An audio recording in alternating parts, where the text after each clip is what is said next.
एक बार फिर से आप सभी का स्वागत है हमारे खास कार्यक्रम जिला चौपाल कोरबा के विकास की यात्रा की। आज हम यहाँ पर साक्षी बनने की कोशिश कर रहे हैं। कोरबा कल, आज और कल क्या कुछ हासिल हुआ है, क्या हासिल किया जाना बाकी है, इसी के एक महत्वपूर्ण पड़ाव के तहत अब हम अगले सेशन की तरफ आगे बढ़ रहे हैं। मैं सीधे सेशन की शुरुआत करता हूं। विश्वजीत सर, मैं आपसे ही शुरुआत करना चाहूँगा। सबसे पहले जिला पंचायत के सीईओ हैं, एक बार फिर से इंट्रोडक्शन में देना चाहूँगा आपसे। और शिक्षा की बात होती है और स्वास्थ्य की बात होती है। जैसे मैंने कहा कि किसी भी व्यक्ति के लिए सबसे बुनियादी ज़रूरत है बेहतर शिक्षा हासिल हो सके और स्वास्थ्य मिल सके। इन दोनों क्षेत्रों में प्रदेश में कोरबा जिला आज कहाँ पाते हैं आप? आप जब शिक्षा के क्षेत्र में बात करेंगे तो ये जो जिला है, ये जिला चैलेंजिंग जिला है, क्योंकि ये ज्योग्राफिकली बहुत ही बड़ा स्प्रेड है इसका। लगभग 6500 स्क्वायर किलोमीटर का ये जिला है। और ये सिर्फ शहर ही नहीं, यहाँ से आप अगर जाएंगे तो लगभग यहाँ से आपको 100 या 120 किलोमीटर दूर जाना पड़ेगा, तब ये पसान एरिया आता है। इसी के साथ में यहाँ से लगभग 80 से 100 किलोमीटर दूर में लेमरू एरिया आता है। तो ये काफ़ी सुदूर वनांचल वाला एरिया भी इस ज़िले में आता है। तो इस ज़िले में जो हमारी शिक्षा का सेटअप है, जो स्वास्थ्य का सेटअप है, बहुत ही वृहद सेटअप है। और अभी जो शासन की प्राथमिकता है वो ये है कि ये जो इंफ्रास्ट्रक्चर है, इस इंफ्रास्ट्रक्चर को हम कैसे इम्प्रूव करें। तो उसके लिए मैं आपको जैसे पहले भी बताया था मैंने कि एक बहुत ही महत्वाकांक्षी साला जतन योजना चल रही है, जिसके तहत ज़िले में 947 स्कूलों का उन्नयन किया जा रहा है, उनका रिनोवेशन किया जा रहा है। जहाँ पर भी अतिरिक्त कक्ष की आवश्यकता है वहाँ पर अतिरिक्त कक्ष का भी निर्माण हो रहा है। और ये बहुत ही बड़ा प्रोजेक्ट है।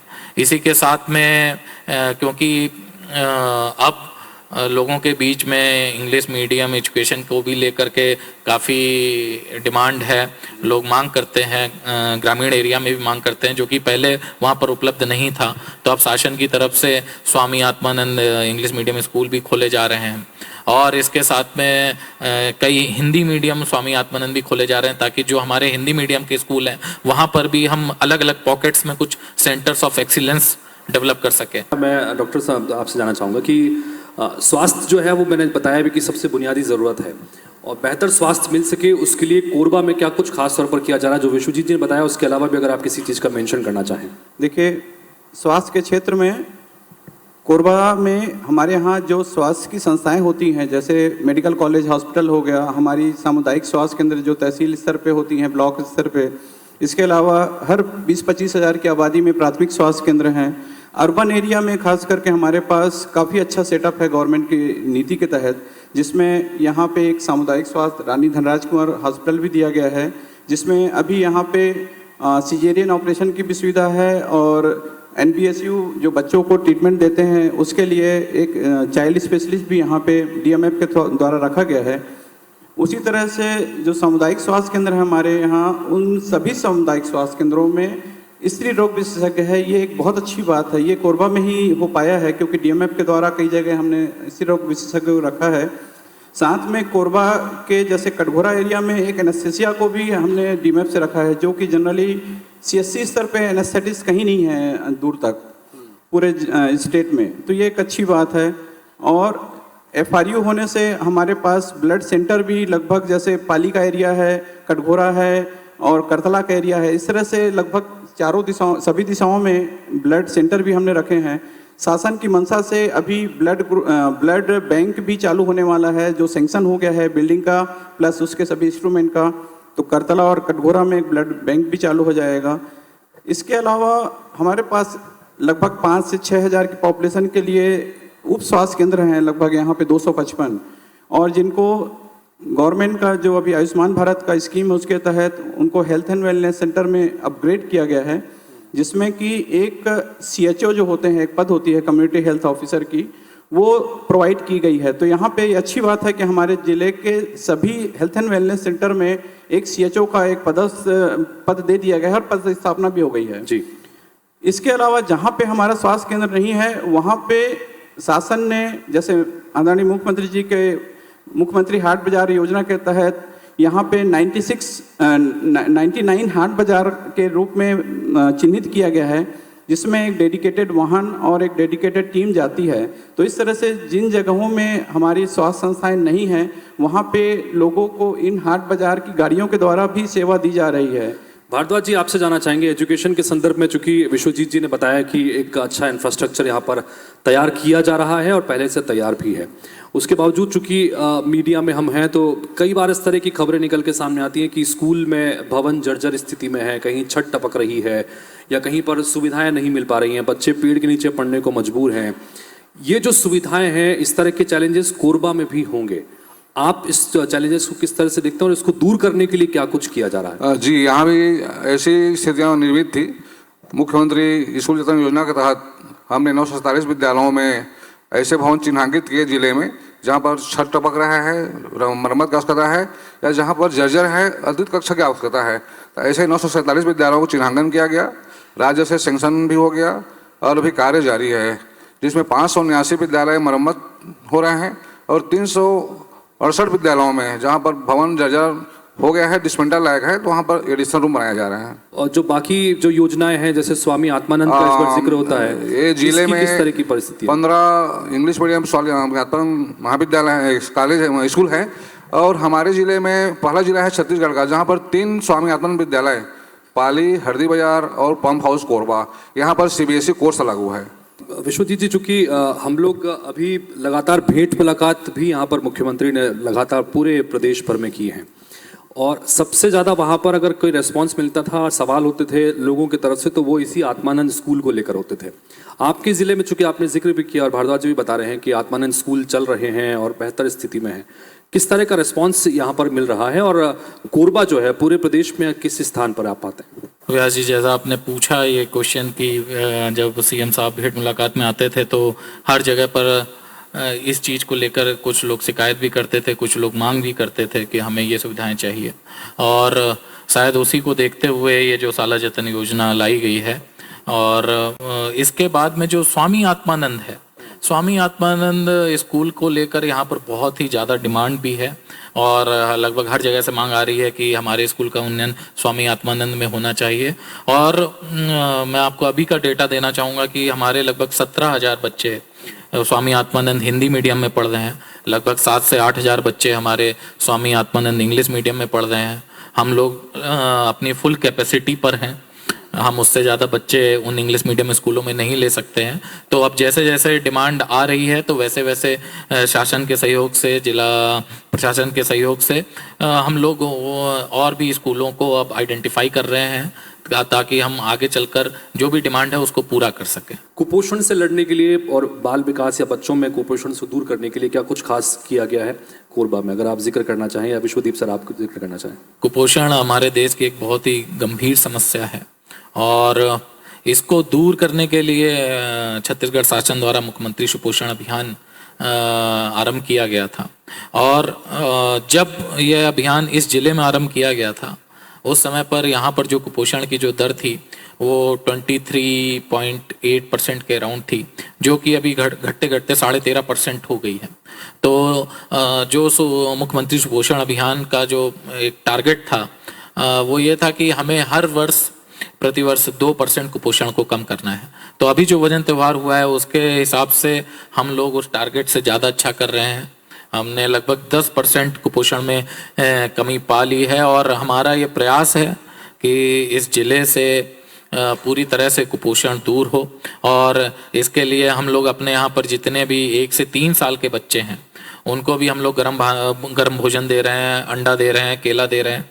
इसके साथ में जितनी भी शिशुवती, गर्भवती, एनीमिक महिलाएं हैं उनके लिए भी स्पेशल प्रावधान किया गया है ताकि उनका भी मतलब कुपोषण दूर हो सके। अगर कोई भी एनीमिक महिला है तो उसको भी किसी तरीके की कोई असुविधा ना हो। तो अभी इस पर जो काम हम कर रहे हैं, हमें लगता है कि आने वाले 1 से 1.5 साल में हम सिंगल डिजिट्स में आ जाएंगे। भारद्वाज जी, मैं आपसे भी चुनौती के संदर्भ में ज़रूर जानना चाहूँगा, क्योंकि आपने बताया कि इतने स्कूल्स खुले हैं, सब कुछ ये हैं और ग्रामीण इलाकों में खासतौर पर जो बहुत दूरस्थ अंचल हैं वहाँ से बच्चों को स्कूल तक लेकर आना एक वाकई में बड़ी चुनौती रहती है हमेशा से। क्या उसके लिए भी आप लोगों ने कुछ जागरूकता अभियान किया है या उसके लिए अलग से कुछ कोशिशें हो रही हैं कि कम से कम बच्चे वहां तक पहुंच सके या ऐसी जगहों पर स्कूल पहुंच सके, इसके लिए भी कुछ खास? जी, ऐसे जो दुर्गम क्षेत्र है जो पहाड़ों में है या नदी जहाँ पर बीच में पड़ रही है, तो वहाँ पर भी स्कूल खोले गए हैं और हमारे टीचर भी वहाँ कार्यरत हैं और सभी बच्चों को 1 किलोमीटर के अंदर में प्रत्येक हाई स्कूल प्राइमरी स्कूल खोलने का है गवर्नमेंट की योजना। वो लगभग इस जिले में भी लागू होता है और मिडिल स्कूल 3 किलोमीटर में, हाई स्कूल 5 किलोमीटर में और हायर सेकेंडरी 7 किलोमीटर की दूरी पे है। लेकिन ये जो संख्या है बहुत नज़दीक में है हाई स्कूल हायर सेकेंडरी का, और हमारा पूरा पॉपुलेशन जितना भी है जो स्कूल आने वाले बच्चे हैं सभी दर्ज हैं। प्राइवेट स्कूल भी हैं यहाँ 314 स्कूल, जिसमें जो बच्चे सक्षम हैं और जिनके पालक वहाँ पढ़ाना चाहते हैं वो बच्चे हैं। बाकी जो भी हमारे बच्चे हैं सरकारी स्कूल में वो सभी को सुविधाएं मिल रही हैं, मिड डे मील का भोजन भी मिल रहा है और बालिकाओं की संख्या पिछले वर्षों में हर जिले में बढ़ी है। कारण कि एक निःशुल्क साइकिल योजना, सस्ती साइकिल योजना चलाई जा रही है, तो इससे बालिकाओं में हमारे जिले में भी बालिकाओं का प्रतिशत बालकों से ज़्यादा है। तो कुल मिलाकर शिक्षा, चिकित्सा, महिला बाल विकास के क्षेत्र में क्या कुछ किया जा रहा है, क्या चुनौतियां हैं जिसे पार पाने की ज़रूरत है, अलग अलग शासन की योजनाओं का ज़मीन पर किस तरह से इम्प्लीमेंटेशन किया जा रहा है, यही जानने समझने की हमने कोशिश की। और यहाँ से जो मंच के ज़रिए जवाब निकल के सामने आए, कम से कम कोरबा वासी इस बात को लेकर खुश हो सकते हैं कि सकारात्मक दिशा में ये तमाम चीज़ें आगे चल रही हैं, क्योंकि सकारात्मक हाथों में जिम्मेदारी है इस जिले के विकास की। आप सभी का एक बार फिर से बहुत बहुत शुक्रिया। कोरबा जिले के विकास में यहाँ के इंफ्रास्ट्रक्चर के साथ साथ यहाँ की प्रशासनिक व्यवस्था में किस तरह से कसावट आई है और इंफ्रास्ट्रक्चर कितना महत्वपूर्ण है, इस पर बातचीत करने के लिए हमारे साथ में इस वक्त मंच पर मौजूद हैं श्री अनिल कुमार जी, जो कि कार्यपालन अभियंता हैं और PHE डिपार्टमेंट से खास तौर पर हैं। बहुत बहुत स्वागत है सर आपका। और मैं मंच पर आमंत्रित करना चाहूंगा GR जांगड़े जी को, जो कि कार्यपालन अभियंता हैं PWD विभाग से। एक बार जोरदार तालियों से स्वागत करेंगे श्री GR जांगड़े जी और श्री अनिल कुमार जी। PWD और PHE किसी भी क्षेत्र में विकास के बहुत महत्वपूर्ण पैमाने इन दो डिपार्टमेंट के जिम्मेदारी पर रहते हैं, लिहाजा ये दोनों प्रतिनिधि हमारे बीच में यहाँ पर मंच पर मौजूद हैं। PHE यानी मुख्य रूप से अगर इसे आम भाषा में समझें तो पेयजल और पानी से संबंधित जो विभाग है वो एक महत्वपूर्ण विभाग होता है। और कोरबा में खास तौर पर पेयजल की स्थितियों को लेकर आप किस तरह का आकलन करते हैं, जो लंबे समय से आज तक चीज़ें चली आ रही हैं, और इस दौरान आप लोगों ने क्या कुछ खास किया है सर? प्रारंभ में हैंडपंप ही ग्रामीण क्षेत्रों में पेयजल का मुख्य स्रोत था। अब धीरे धीरे जैसे जैसे शासन की महत्वाकांक्षाओं में परिवर्तन होता गया, लोगों की उम्मीदें बढ़ने लगी, तो अब कोरबा जिले के 703 ग्रामों में हम हर घर में नल कनेक्शन देकर पेयजल उपलब्ध कराने के लिए 2024 तक का हमारा लक्ष्य है, जिसको हम पूर्णता करने की ओर अग्रसर हैं। वर्तमान में हम 37% लक्ष्य को पूर्ण कर चुके हैं। जांगड़े जी, चूंकि विकास की यहाँ पर अब खास तौर पर हम चर्चा कर रहे हैं, और विकास की सबसे महत्वपूर्ण धुरी होती है सड़कें, यानी जहां जहां तक सड़कें पहुंची हैं ये माना जाता है कि विकास वहां तक कम से कम पहुंच रहा है। इस लिहाज से सड़कें बहुत इंपॉर्टेंट है और इसकी जिम्मेदारी आपके डिपार्टमेंट के पास में है। इसके साथ साथ भी नेशनल हाईवे के संदर्भ में भी अगर आप जानकारी दे सकें कि क्या कुछ सड़कों के बेहतर यहाँ पर करने के लिए, सड़कों का जाल बिछाने के लिए, ताकि बहुत दूरस्थ अंचल तक विकास पहुंच सके या सरकारी काम पहुंच सके, आप लोग पहुंच सकें, इसके लिए क्या कुछ किया जा रहा है? सड़कों का जाल तो बहुत बिछा हुआ है, अभी नए तरीके से भी काम हो रहे हैं। कटघोरा से हरदी बाजार का हो रहा है, सर्वमंगला से इमली छापर का हो रहा है, ध्यान चौक से गोपालपुर का, ये सभी मार्गें बनाए जा रहे हैं। और विगत अपन लास्ट ईयर का उपलब्धि देखेंगे तो हमको 198 किलोमीटर बनाने का लक्ष्य था। 198 के अगेंस्ट में अभी तक हम लोगों ने 68 किलोमीटर पूर्ण रूप से पूर्ण कर दिया है और बाकी को 80 से 85% कार्य पूर्ण कर लिए हैं। नेशनल हाईवे के संदर्भ में भी अगर आप जिक्र करना चाहें, क्योंकि बाकी जिलों से कनेक्टिविटी, बाकी प्रदेशों से कनेक्टिविटी के संदर्भ में भी कुछ खास अगर यहाँ पर काम हो रहा है, चूंकि कुछ हाईवेज हैं उसके ऊपर भी बेहतर काम चल रहा है, वो जानकारी भी अगर आप दे सकें। नेशनल हाईवे का भी हमारा कटघोरा, ये पूरा पाली, ये NH पूरा कंप्लीट हो चुका है, पूर्ण रूप से बन चुका है। वैसी अभी हमारा चांपा से कोरबा ये एनएच का काम प्रगतिरत है और भारतमाला का भी कार्य प्रगतिरत है। तो ये जो कार आप बता रहे हैं कि भारतमाला प्रोजेक्ट हुआ या पाली कटघोरा के बीच में जो हाईवे बन रहा है, बाकी जो दूसरा हाईवे जिसका एक में से जिसका काम हो भी चुका है, ये कितना महत्वपूर्ण साबित होंगे आने वाले समय में जब जमीन पर ये उतरेंगे? तो विकास के संदर्भ में या बाकी तमाम चीज़ों के संदर्भ में, कनेक्टिविटी के संदर्भ में कितना महत्वपूर्ण होगा? ये बहुत महत्वपूर्ण होगा। लोगों को आवागमन में सुविधा मिलेगा और दूरी में कमी आएगी। अपने गंतव्य स्थान तक जाने के लिए दूरी में भी कमी आएगी। शहरी क्षेत्रों के साथ साथ ग्रामीण इलाकों में सड़कें बनाना, प्रधानमंत्री ग्राम सड़क योजना है, उसके अलावा राज्य के स्तर पर भी कई सारी योजनाएं चल रही हैं। ये एक बड़ी चुनौती रहा है, क्योंकि हम लगातार यहाँ पर इसके पहले सेशन में भी यहाँ की टोपोग्राफी को लेकर बात कर रहे थे, यहाँ की प्राकृतिक भौगोलिक जो परिस्थितियां हैं उसको लेकर बात कर रहे थे। अंदरूनी इलाकों तक, बहुत दूरस्थ अंचलों तक सड़कें पहुँचाना, ये एक चुनौती आप लोगों के सामने होगी। इसके लिए आप लोगों ने क्या कुछ किया है, क्या कुछ खास कर रहे हैं, अगर उसका आप जिक्र कर सकें? अभी लोक निर्माण विभाग के पास 208 सड़कें हैं और हम लोगों ने ये प्रयास किया है कि खास करके सड़कों की हालत बरसात में बहुत खराब हो जाती है, तो लोगों को तकलीफ ना हो, इसलिए हम लोगों ने इस बार लोक निर्माण विभाग ने शासन के योजना अनुसार हर ब्लॉक में निविदा आमंत्रित करके और एजेंसी नियुक्त कर दिया है, ताकि कहीं पर भी कोई भी गड्ढे बनते हैं तो तत्काल उसको भरा जा सके। पेयजल पर भी हम बात कर रहे थे अनिल जी, तो अमूमन ये देखने को मिलता है कि गर्मियों का समय हो या कुछ ऐसी संकट की समय जब होता है तो कई शहर जो हैं वो टैंकरों के भरोसे हो जाते हैं। टैंकरों के जरिए सप्लाई होती है और जो घरों में नल लगे हैं उसमें पानी नहीं पहुंचता। कोरबा में किस तरह की स्थिति है? इस मामले में निश्चय ही कोरबा भाग्यशाली है कि यहाँ पे टैंकरों के माध्यम से जल उपलब्ध कराने की आवश्यकता नहीं पड़ती है। प्रायः सभी वार्डों में पर्याप्त मात्रा में पाइपलाइन बिछी हुई है, जिसके माध्यम से लोगों को टेपनल के माध्यम से ही पेयजल उपलब्ध होता है। इसके साथ ही मैं ग्रामीण क्षेत्रों के बारे में बताना चाहूँगा कि चूँकि हमारा यह ग्रामीण क्षेत्र वनांचल से स्थित है और यहाँ पे जो बसाहटें हैं छोटी छोटी और दूरस्थ अंचल पे बसी हुई हैं, जहाँ पे कि उन लोगों की आवश्यकताएं सामान्यतः हैंडपंप से पूरी हो जाती हैं।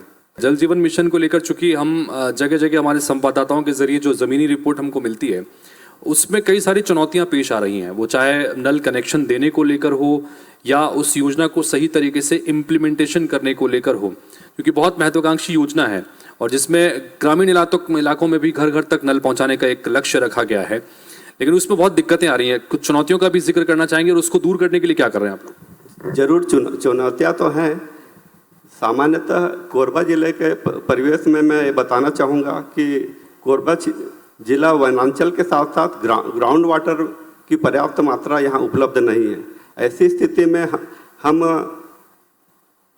बांगो डैम के माध्यम से ही सतरी स्रोत को आधार मानकर ही हम कार्य प्रारंभ किए हैं और चैलेंजेस ये भी हैं कि यहाँ पे ग्राउंड वाटर में फ्लोराइड की मात्रा पहले काफ़ी मिली थी, उसके बाद हमने पूरे हैंडपंपों को बंद किया और ऐसे स्रोत ढूंढने पड़े जिसके माध्यम से ग्रामवासियों को शुद्ध पेयजल उपलब्ध हो। इसकी दिशा में हमने फ्लोराइड रिमूवल प्लांट 100 नग पूरे जिले में लगाए, जिसके माध्यम से जो फ्लोराइड के कारण जो समस्या उत्पन्न हो रही थी उसका निराकरण हमने किया। अब वर्तमान में जब हम नदी के जो बांगो डैम के माध्यम से जब हम पूरा जिले को पेयजल से उपलब्ध कराएंगे तो निश्चित ही इस तरह की समस्या हमें नहीं आएगी, ये पूरी मुझे उम्मीद है। जी जांगड़े जी, चूंकि हम पीडब्ल्यूडी विभाग से आप यहाँ पर प्रतिनिधि के तौर पर मौजूद हैं, सिर्फ सड़कें ही नहीं बल्कि लोक निर्माण के तहत बहुत सारे निर्माण की जिम्मेदारी भी आप लोगों के ऊपर रहती है। ऐसे में कोरबा जिले में इन तमाम निर्माण कार्यों के संदर्भ में या जो भी ऐसी चीज़ें जो सीधे सीधे जनता को प्रभावित करती हैं, जिसका आप जिक्र करना चाहें कि बहुत बेहतर स्थिति हुई है, जिसका आप यहाँ पर जिक्र कर सकते हैं कि कोरबा जो है वो अलग स्थान स्थापित हासिल कर रहा है प्रदेश में, ऐसा कुछ काम? जी हाँ, ये जैसे कि सर्वमंगला से इमली छापर मार्ग, इस मार्ग के बन जाने से ये ट्रांसपोर्ट को भी बहुत फायदा होगा और हरदी बाजार से कटघोरा मार्ग को पूर्ण हो जाने से उसमें भी कि ये एक इंडस्ट्रियल कॉरिडोर के रूप में है वो, ये इंडस्ट्री को भी बहुत फायदा होगा उससे। अभी कार्यक्रम के दौरान बीच में चर्चा निकली थी, क्योंकि यहाँ पर इंडस्ट्रियल एरिया है, बहुत सारे भारी वाहन यहाँ से गुजरते हैं, जो कि लोडिंग अनलोडिंग का काम यहाँ पर चलता है, तो उसका अल्टीमेटली दबाव सड़कों पर आता है। अब उस दबाव को भी झेलना है, सड़कों को लगातार उसके मरम्मत भी करना है और लोगों को बेहतर सुविधाएं भी देनी है। ये चैलेंज है, इसको कैसे निपटते हैं?